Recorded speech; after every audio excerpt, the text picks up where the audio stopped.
ஸ்ரீ விஷ்ணு புராணம் 42ஆம் பகுதி. வேத சாக்கைகளின் வேதங்கள். மைத்ரேய முனிவரே, ஆதியில் பிரம்மதேவரினால் அத்தியனம் செய்யப்பட்ட வேதம் 4 பாதங்களை உடையதாகவும் அநேக ஆயிரம் கிளைகளை கொண்டதாகவும் இருந்தது. அதிலிருந்து அக்னிஹோத்திரம், தரிச பூர்ணமாசம், சாதுர்மாசியம், பசு பந்தம், சோமம் என்கிற 5ம், தேவ யஜ்ஞம், பிதுர் யஜ்ஞம், பூத யஜ்ஞம், மனுஷ்ய யஜ்ஞம், பிரம்ம யஜ்ஞம் என்ற பஞ்சமகா யஜ்ஞங்களும் ஆக 10 விதமான யஜ்ஞங்களும் திரவியம், தேசம், பலம், காலம், ஞானம், கர்மம், காரகம், ஸ்ரத்தை, அவஸ்தை, ஆக்ருதி, நிஷ்டை என்ற உறுப்பினை உடையனவாக உண்டாயின. இந்த யாகங்கள் யாவும் சர்வாபீஷ்டங்களையும் கொடுக்கும் திறமுள்ளனவாகும். பிறகு 28வது யுகத்தில் எனது மகனான வியாசர் மகா சமர்த்தராகையால் 4 பாதங்களை கொண்ட அந்த ஒரு வேதத்தை 4ஆக பிரித்தார். இவர் இப்பொழுது எப்படி பிரித்தாரோ அப்படியே முந்தைய யுகங்களிலும் நானும் மற்ற முனிவர்களும் பிரித்தோம். வியாசர் பிரித்ததைப் போலவே ஸ்ரீமன் நாராயண அம்சம் பெற்று மற்ற வியாசர்களும் அவ்வப்போது வேதத்தை பிரித்தருளினார்கள் என்பதை அறிவீராக. மைத்ரேய முனிவரே, இந்த பூ உலகத்தில் ஸ்ரீ வாசுதேவரை தவிர மற்றொருவர் மகாபாரதம் இயற்ற வல்லவர் ஆகார். ஆகையால் கிருஷ்ண துவைபாயனர் என்ற பெயரை உடைய இந்த வியாசரை ஸ்ரீமன் நாராயண அம்சம் என்பதையும் அறிந்து கொள்ளுங்கள். இந்த துவாபர யுகத்தில் என் குமாரனான வியாசர் வேதங்களை பிரித்துவித்ததை கூறுகிறேன், கேட்பீராக. வியாச முனிவர் வேதங்களை பிரிக்கும்படி சதுர்முக பிரம்மதேவரால் நியமிக்கப்பட்டார்.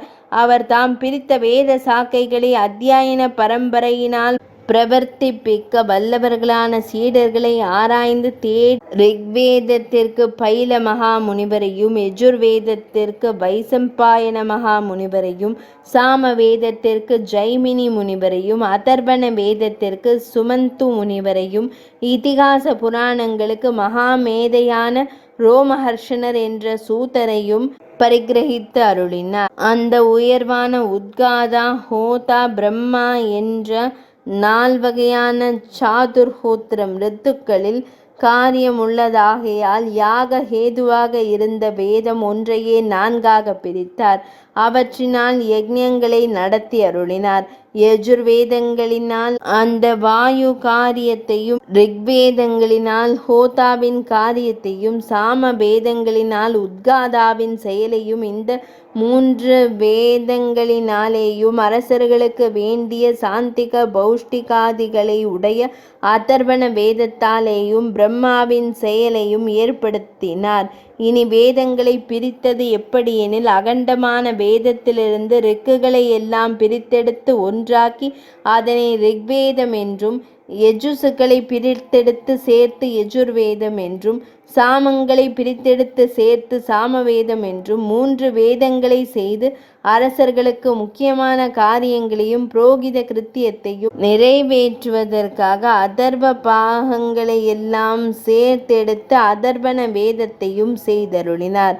இவ்விதமாக முன்பு ஒன்றாக இருந்த வேத விருட்சமானது 4 கிளைகளாக பிரிந்து பிறகு பெருங்காடாயிற்று. பைலமா முனிவருக்கு வேதத்தை 2 சம்ஹிதைகளாக செய்து இந்திர பிரம்மாதி என்பவருக்கு ஒன்றையும் பாஷ்கலர் என்பவருக்கு மற்றொன்றையும் அருளினார். அந்த பாஷ்கல முனிவர் தாம் பெற்ற சம்ஹிதையை 4ஆக செய்து போத்தியர், அக்னி, மாடகர், யாக்யவல்யர், பராசரர் என்ற 4வருக்கு ரிக்கு வேத சாக்கைகளின் பிரிவுகளான சாக்கைகளை போதித்தருளினார். அந்த இந்திர பிரம்மாதி என்ற முனிவர் தாம் ஓதிய ரிக்வேத சம்ஹிதையை தமது மகனான மாண்டுகேயர் என்பவருக்கு போதித்தார். அந்த சம்ஹிதை சிஷ்ய பிரசிஷ்ய பரம்பரையினாலே வளர்ந்து கொண்டிருந்தது.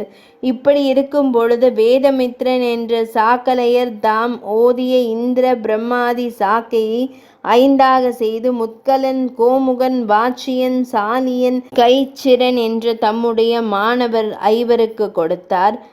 அந்த சாகலருடைய சபிரமச்சாரிணியான சாகபூர்ணா என்பவர் இந்திர பிரம்மாதி சம்ஹிதையை 3ஆக செய்து நிருத்தம் என்ற வேதாங்கம் ஒன்றையும் செய்து ஆக 4ஐயும் தமது மாணவரான கிரௌஞ்சன், வைதாலிகன், பலாகன், நிருத்தன் என்ற 4வருக்கும் வழங்கினார். முன்பு கூறிய சாக்கலியருடைய சப்பிரம்மச்சாரியான பாஷ்கலி என்பவர் இந்திர பிரம்மாதி சாக்கையை முறையாக 3ஆக்கி, காலாயனி, கார்த்தியர், ஜபர் என்ற மாணவர் 3வருக்கு வழங்கினார். இந்த விதமாக ரிக்வேதத்தின் சாக்கைகளும் அணு சாக்கைகளும் பிரதி சாக்கைகளும் உண்டாகின.